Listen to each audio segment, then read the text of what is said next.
In this video, I wanted to talk about active listening. There's lots of different forms for active listening, and you might think, oh, I know what active listening is. It's when you're actively listening to the person. But let me talk about a very specific one that is more than that.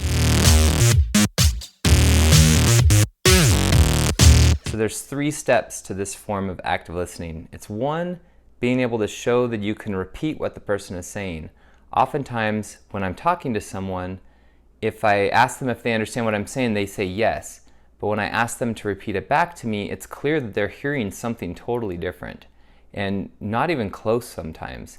So that's missing the first step. So yes, they're actively hearing what I'm saying, but they're not doing the steps that I refer to as active listening. So the first step is to be able to repeat what someone said. You can certainly paraphrase, or even better, if you can say it better than they said it, or more eloquently than they said it in fewer words, that's even better. But being able to repeat what they're saying to you is the first step. And if you're not necessarily feeling heard much, it's okay to ask someone, hey, can you tell me what you're hearing? Because often it's very different from what you're saying. The second step is to understand their perspective. And this doesn't mean agree with. So this is very easy if you agree with their perspective. It's very easy to understand their perspective. But it's very difficult to understand someone's perspective if you don't agree with it. And I think our instincts are to try to convince them of our own perspective. But if you're trying to do an active listening exercise, now is not the time to convince them. A lot of people say they try to understand people of the other political affiliation. But oftentimes they're just getting combative and trying to debate. If you're truly trying to understand someone else's perspective from the other political affiliation or in any context, make an effort not just to be able to repeat what they're saying to you, but to truly understand their perspective. Because guess what? Their perspective is valid. It may not be healthy, but it's valid because it's their perspective. So it's how they think. It's based on who they were, how they've been raised, who they've been surrounded by. All these factors have accumulated in their life to give them this perspective. Again, it may not be a healthy perspective.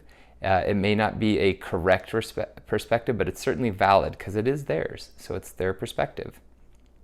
And if you're trying to understand it, now's not the time to try to dissuade them of their perspective. It'll just make them dig in their heels and probably become combative, and they're less likely to try to share because you've already proven to them you're not interested in understanding their perspective as much as you are forcing your own perspective on them. The third step is to empathize. So empathy is where you imagine, what if I had their perspective? So that's kind of tricky if you disagree with their perspective. Well, now what if I actually had that perspective? And what if I were in their shoes? How would I guess I would feel? So notice it's just you're guessing. You're guessing how you would feel. And so when you say these words of empathy, like, oh wow, if I were in your shoes and I had your perspective, I might feel sad. Once you say that, then they'll share their true feelings. And it may be sad, but it may be something else. So it's really hard to guess how you would feel, even knowing your own perspective and imagine yourself in some situation. It's hard to guess how you would feel. And so when you're trying to imagine yourself in someone else's shoes with their perspective, of course your guesses at how you might feel are often not going to be right. But that doesn't matter. Just showing that you're making the effort often helps them tell you how they actually feel. And so active listening is where you hear what they're saying so that you can repeat it back to them, and ideally even better than they said it, where you validate their perspective. Doesn't mean you agree with it necessarily. If you agree with it, that's one way of validating their perspective. But if you don't agree with their perspective, there are other ways to validate it. Like, oh, I see how you could think that way. Or, oh, given how you grew up, I totally get that.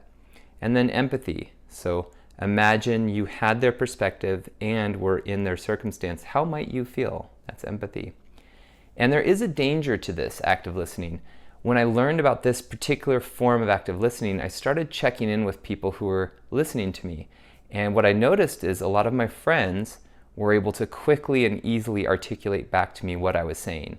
So I'm choosing friends who can easily understand what I'm saying. With my family, I was noticing, and not my dad because he passed away before I tried this, so I don't know with him, but with my family, I was finding they weren't hearing what I was saying. When I asked them to repeat it back to me, they were like, "Oh yeah, Sam, I totally get what you're saying." But then they say something back that's not close to what I'm saying, and it's always worse. So that's a big catch. What they're hearing is always worse than what I'm saying. And that's very challenging for me. And what I've noticed is I often date people who have the same quality as my family, where they not only don't hear what I'm saying correctly, but they're always hearing a worse version of what I'm saying. And so that's some self-work I need to continue to work on. I'm aware of it. I've been aware of it for many years. And it's something that I just need to continue to work on. And I work through it, and I'm very open about this process. I'm open with my family members about it. I'm open with whoever I'm dating about this idea that, hey, active listening is very important to me, because what I notice is some people in my life don't hear what I'm saying. They hear something worse. And another place that this can get you in big trouble is where it got me in trouble with a relationship earlier in my life, a very long-term relationship where I would bend over backwards to understand and validate their perspective, even though I didn't agree with it. And it was so challenging because it was one way. So I would work hard to understand her perspective, but she would not work hard to understand mine. In fact, she would do the opposite. She would work hard to undermine or invalidate my perspective, even though my perspective was often the healthier one, because she was usually having me understand a much worse perspective, a much worse way of looking at life, like oh, all these people are out to get us kind of way of looking at life. And I would be looking at, oh, well, actually, I'm surrounded by all these colleagues and we're trying to understand something together, so we're all supporting each other. It's far from people trying to, be competitive or take away from our experience. So this can get you in hot water if you work too hard to empathize with people who gaslight or display narcissistic behavior. Gaslighting, really quickly, is this concept where someone is feeding you false information, knowingly false information, so that they're trying to convince you to question your own sanity, to question your own grip on reality. So that's what gaslighting is. And if you work really hard to understand people's perspective, people who tend to gaslight will be naturally drawn to you, and you'll naturally be drawn to them oftentimes because you love working so hard to understand perspectives. And I certainly was guilty of this and had to do a lot of self-work to even recognize I was doing it, and then even more self-work to figure out ways to create appropriate boundaries with people who would gaslight, and to address my own, hey, wait a second, now that I'm validating this person's perspective, at what point am I enabling them to have a really ugly view of reality, and even a false view of reality? Again, so remember earlier I said just because you validate a perspective doesn't mean you're saying it's true or healthy. All you're doing is saying you understand that they have this perspective that's theirs and that's valid. But it may not be a true perspective. It may not be a healthy perspective. And so that's where I was really stuck in my 20s, was I would really work to, enable someone's perspectives that were either unhealthy or false or both. And so it can get you into hot water to actively listen, but it's certainly something that I think net I have gained from. And like I said, most of my friends that I gravitate towards do actively listen to me and understand what I'm saying. And it's just in other aspects of my life where I have to be careful and create appropriate boundaries and work on myself to not work too hard to believe someone's perspective just because I validated it, or to think that it's a healthy perspective just because I validated it.